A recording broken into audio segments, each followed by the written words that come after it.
Hello बच्चों, मैं सभी का स्वागत करता हूं मुकेश सर चैनल पे। आपको पता है कि इस चैप्टर का एसी सर्किट का लास्ट का ये क्वेश्चंस होगा। इसके बाद में न्यू चैप्टर स्टार्ट करेंगे। हम लोग आज देखने वाले पैरेलल रेजोनेंस सर्किट। ओके, यहाँ पे आपके लिए XL is equal to XC यह कंडीशन रेजोनेंस के लिए थी, मैंने ऑलरेडी आपको बताया था। अब जो सीरीज का जो ग्राफ होगा उसको बस उल्टा ग्राफ निकालना है, बाकी कुछ नहीं है। ऑलरेडी जो ग्राफ वहां पे निकाला उसका उल्टा मैं यहाँ पे ज़्यादा डिस्कस नहीं करूँगा। आपको पता है कम समय में मुझे कवर करना है, तो पैरेलल लगाना है। तो पैरेलल में ऊपर हम लोग लगा रहे हैं, ये इंडक्टर है और यहाँ पे हमारा कैपेसिटर। कैपेसिटर की दोनों प्लेट में हमेशा बोलता हूँ कैसे लगाना चाहिए, पता है ना, सेम होनी चाहिए, नहीं तो एक बड़ी एक नीचे नहीं होनी चाहिए।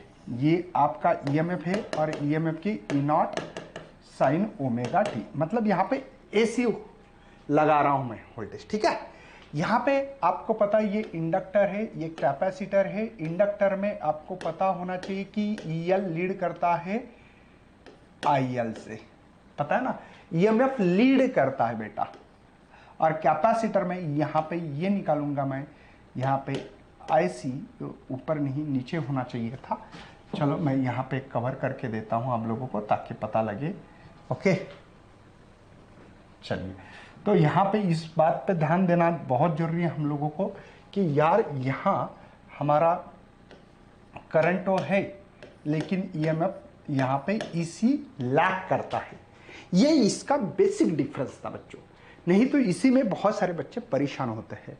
हमारे पास ईएमएफ ये है लेकिन हमारा जो करंट जा रहा है, मानते कोई इंस्टेंट पे करंट है आई, ये आई यहाँ पे जाने के बाद यहाँ से जो करंट फ्लो होगा वो आईएल होगा और यहाँ से जो करंट जाएगा वो आईसी होगा, कोई इंस्टेंट पे। एक्चुअली ये तो फ्लक्चुएशन, एसी मतलब क्या, फ्लक्चुएट होना चाहिए, जुब जुब, मतलब आगे पीछे आगे पीछे आगे पीछे होता है। ये तो डायरेक्शन बताना गलत होता है, लेकिन मैं कोई इंस्टेंट की बातें कर रहा हूँ, ये बात ध्यान में आना चाहिए।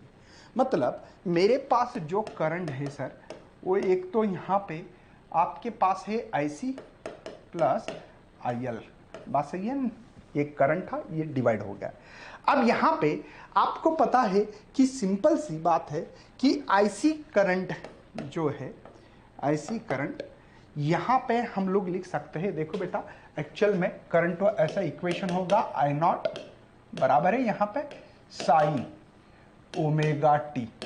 अब यहाँ पे कौन लीड कर रहा है, करंट लीड कर रहा है।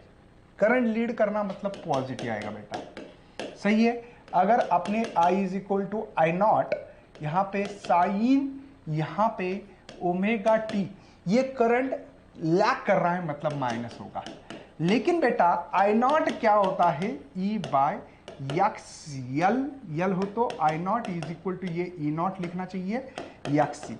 ये डिपेंड करता है करंट की वैल्यू, वहां पे आपको समझ में आना चाहिए। ये जो था, ये यहाँ पे करंट लीड कर रहा है, हाँ सर ये सी के लिए, और ये करंट जो है बेटा वो यल के लिए बोलेंगे। ठीक है, ये यल है base.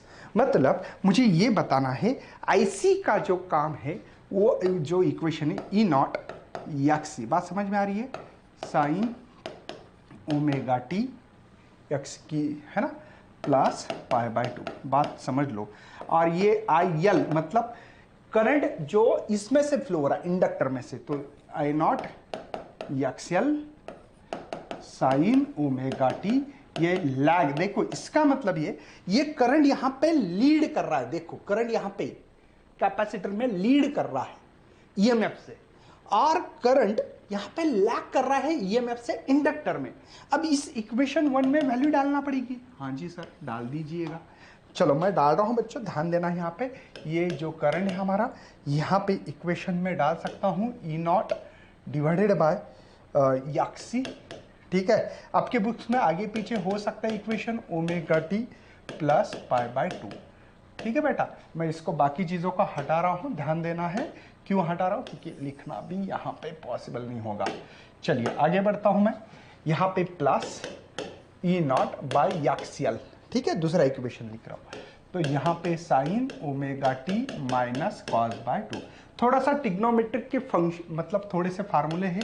I is equal to, शायद इसको E naught by XC cos omega t formula होता है ना, sine theta plus 90 cos theta होता है। यहाँ पे भी है ई नॉट बाई एक्सएल, लेकिन यहाँ पे माइनस कॉस ओमेगा टी। पता है ना यार माइनस क्यों लिखा है मैंने, cos theta minus pi by 2 minus cos theta होता है। तो ये थोड़े थोड़े फार्मूले याद होने चाहिए। ई नॉट कॉमन निकालो, यहाँ पे कॉस ओमेगा टी कॉमन निकालो, यहाँ पे 1/xc निकालो बेटा, यहाँ पे 1/xl लिखो। बात समझ में आ रही है, कोई टेंशन है?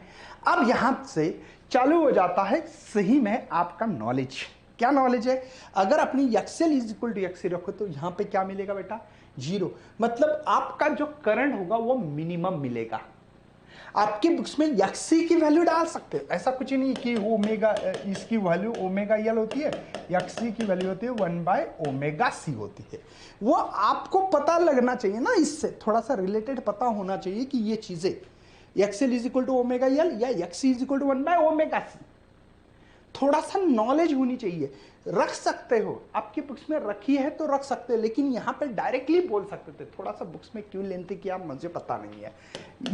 ई नॉट कॉस ओमेगा टी यहां पे लिखा होगा, अच्छा ये ओमेगा सी डिवाइड का डिवाइड है तो ऊपर गया, यहां पे ओमेगा एल वैल्यू बेटा ये ऐसा भी रख सकते हो, गॉट इट। लेकिन मैं इसी इक्वेशन से एक्सप्लेनेशन देना चाहता हूं कि आपको यहां पे आई मिनिमम वैल्यू मिलेगी कब बेटा, अगर आपने XC is equal to XL, मतलब यहां पे हमारा करंट डिवाइड हो रहा, मतलब मिनिमम हो रहा है। तो मिनिमम टू मिनिमम 0 भी हो सकता है यहां पे, है ना। तो मिनिमम मतलब हम लोगों को वहां पे कहा सीरीज एलसीआर सीरीज में करंट कांस्टेंट, मतलब मैक्सिमम हम लोग ज्यादा रखते थे। अब करंट को हम लोग क्या कर रहे हैं, मिनिमाइज कर रहे हैं, मतलब रिजेक्ट कर रहे हैं। कम करना मतलब रिजेक्ट ही करना, ये बात पता होनी चाहिए।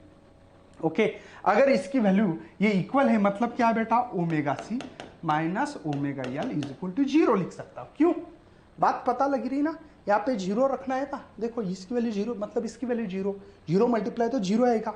यहाँ पे अगर रखते हो तो ओमेगा सी ये इधर गया तो ओमेगा एल, यहाँ पे रेजोनेंस के लिए आर रख सकते। कुछ बच्चे बोलेंगे सर आपने आर लिखा नहीं है, तो ये ओमेगा स्क्वायर आर 1/LC, तो ये ओमेगा आर 1 का रूट 1, ये रूट ऑफ LC। अब यहाँ पे थोड़ा सा ध्यान देना बेटा आप लोगों को, ठीक है, थोड़ा सा ध्यान देना है। यहां होगा twice pi f r is equal to one by root of LC। तो रेजोनेंट फ्रीक्वेंसी ये one by twice pi root of LC, this is the resonant frequency होती है। यही पहले भी मिले थे, अभी भी है। ओके, हम लोगों को यहां पे इसका जो ग्राफ है, मैंने बोला था पहले ही, पहला जो ग्राफ होगा। अब देखो पहले करंट कैसा था बच्चों, मैक्सिमम था, अब करंट कैसे, मिनिमम है। तो ग्राफ कैसे आएगा, ग्राफ ऐसे आएगा सर, और ये जो होगा ये रेजोनेंस फ्रीक्वेंसी होगा। यहाँ पे आपका जो करंट है वो आई नॉट मिनिमम होना चाहिए, ये रेजोनेंस फ्रीक्वेंसी है ये, ठीक है। उल्टा ग्राफ क्यों निकाला, क्योंकि मैक्सिमम करंट, यहाँ पे मिनिमम करंट, ये फर्क है। कुछ यहाँ पे कैरेक्टरिस्टिक्स आप लोगों को बताने हैं जो कि आपको पता होनी चाहिए। तो कैरेक्टरिस्टिक्स में सबसे पहला जो कैरेक्टरिस्टिक्स होता है, आपने कौन सी कंडीशंस फॉलो की, रेजोनेंस ऑकर कब होता है। नंबर 1 में तो XL is equal to XC रहा, तो रेजोनेंस क्या होता है आपका, ऑकर होता है। रेजोनेंस की फ्रीक्वेंसी दूसरे इसमें बतानी है, जो कि हमने निकाली है 1/टॉइस पाई रूट ऑफ LC। ये रेजोनेंस फ्रीक्वेंसी है बच्चों, ये आपको भी पता होना चाहिए। नंबर यहां पे इंपीडेंस कैसे होगा, देखो करंट मिनिमम है तो इंपीडेंस मैक्सिमम होगा। तो ऑब्वियसली यहां पे ये जो Z है ये हमारा मैक्सिमम होगा, तीसरे कंडीशन। चौथे कंडीशन में आई आपका मैक्स हो सकता, मैक्सिमम मतलब ज्यादा होना चाहिए। और ये रिजेक्टर है, रिजेक्ट करता है, क्या करता बेटा, अल्टरनेटिंग करंट या डिफरेंट फ्रीक्वेंसी जो भी पैरेलल रेजोनेंस है उसमें ये रिजेक्टर सर्किट बोल के फेमस है। कौन सा, रिजेक्ट करने का काम करता है बेटा, है। ओके, तो ये मुझे लगता है कि ये चैप्टर यहाँ पे मैं खत्म करूंगा। अगर आपको डिटेल में देखना है तो फिजिक्स ज्ञान मुकेश चैनल पे डिटेल में वीडियोज है बच्चों, ठीक है। इसके बाद में हम लोग मैग्नेटिक मटेरियल या EMI दोनों चैप्टर में से देखते हैं कौन सा करना है सेलेक्ट, और आपको कंटेंट देने की कोशिश करेंगे। लेकिन यार शेयर होना चाहिए, लाइक होना चाहिए, न्यू है तो चैनल पर सब्सक्राइब भी करना चाहिए, ताकि इससे मिलते हमको एनर्जी और एनर्जी देते हो आप। चलो बाय एंड गुड।